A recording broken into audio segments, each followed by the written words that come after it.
Hello, welcome or welcome back to my YouTube channel, and this is maybe the part 4 of the MCQ series of the chapter Current and Electricity. और आज हम वो वाला MCQ करने जा रहे हैं जो कि मैंने लास्ट वीडियो के अंदर स्किप किया था, जो कि आज हम वो MCQ कंटिन्यू करने वाले हैं. ठीक है, प्रोबेबली ये वाला MCQ जो था आज हम ये 34 वाला MCQ को कंप्लीट कर देते हैं. ठीक है. अच्छा, अब हमारे पास कहता ये है कि हम पहले एक क्वेश्चन को एनालाइज कर लेते हैं, उसका डेटा कलेक्ट करके फिर समझ लेते हैं कि सवाल पूछा क्या है और हमें बताना क्या है. ठीक है.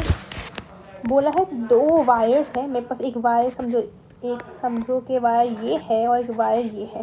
ठीक है. ठीक है, वायर एग्जैक्ट नहीं होती. एक वायर ये है, एक वायर ये है. एक वायर ये रही, एक वायर ये रही. ठीक है. ये बोला कि मेरे पास 2 वायर्स हैं. ठीक है. अब उनको मुझे रेडियस बताएं कि रेडियाई एक का 0.5 मिलीमीटर है, दूसरा का 1.5 मिलीमीटर है. मुझे एरिया नहीं दिया गया, मुझे क्या दिया है, रेडियस दिया गया है. ठीक है. फिर बोला है 2 वायर है, एक छोटी एक बड़ी. छोटी का क्या है 6 सेंटीमीटर, उसका रेडियाई कितना है 0.5. एक बड़ी है उसका 10 सेंटीमीटर, उसका रेडियाई कितना है 1.5. ठीक है.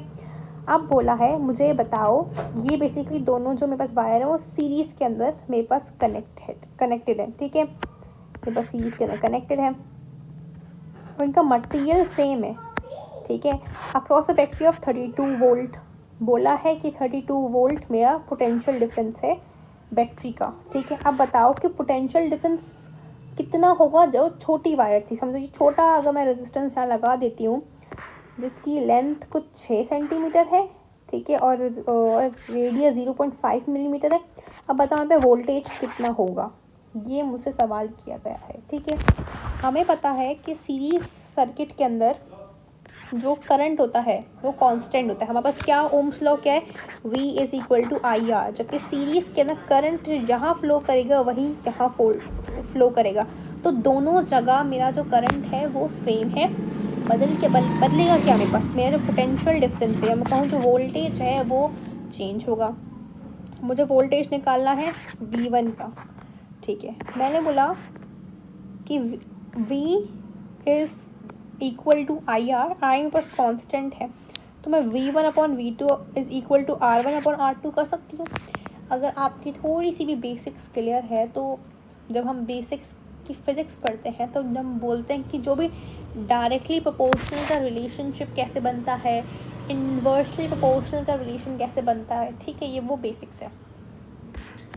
आगे बोलता है, अच्छा आगे है V1/V2 is equal to R1/R2 कर दिया हमने. अब जो रेजिस्टेंस का फॉर्मूला लगाया. रेजिस्टेंस का फॉर्मूला क्या होता है, R is equal to rho L/A. मैंने वो यहीं पे पुट कर दिया दोनों का. रो से रो कैंसिल हो गया. क्यों, क्योंकि इन्होंने बोला हुआ है, मेंशन है हमारे पास यहाँ पे कि दोनों का क्या है, सेम मटेरियल है. मटेरियल कौन सा है, सेम है. हमें बोला ठीक है, अभी तो बहुत अच्छी बात हो गई.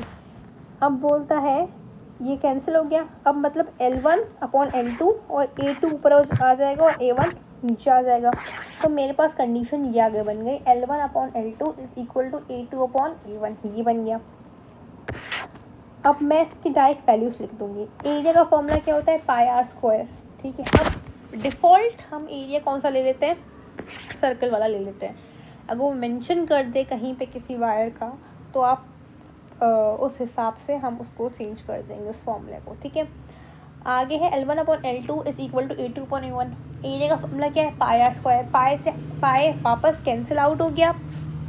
ये हमने वैल्यूज़ लिख दी रेडियस की और और लेंथ की. ठीक है. ये हमने वैल्यूज़ लिखी.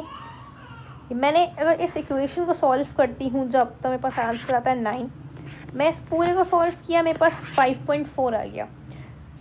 V1/V2 इज इक्वल टू 5.4 आया. तो जब V2 उस जहाँ पे डिवाइड हो रहा है वहाँ जाके मल्टीप्लाई हो जाएगा.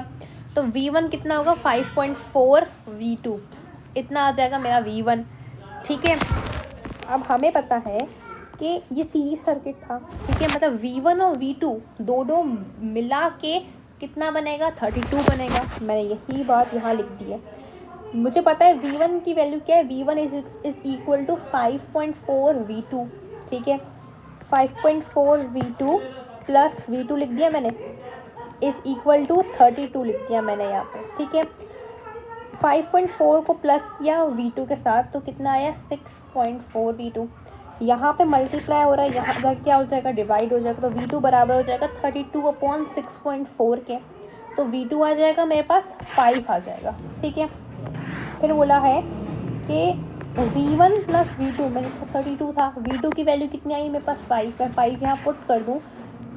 अगर इक्वेशन के उस तरफ जाएगा ये 5 तो वहाँ पे माइनस हो जाएगा, तो V1 किसके बराबर आ जाएगा 27 वोल्ट्स के। V1 क्या है जो छोटी वाली लेंथ मुझे चाहिए थी वो मुझे मिल गई 27 वोल्ट्स। तो इसका जो यहाँ पे करेक्ट आंसर है वो भी क्या है 37 वोल्ट्स है, ठीक है। So I hope this MCQ is clear to you.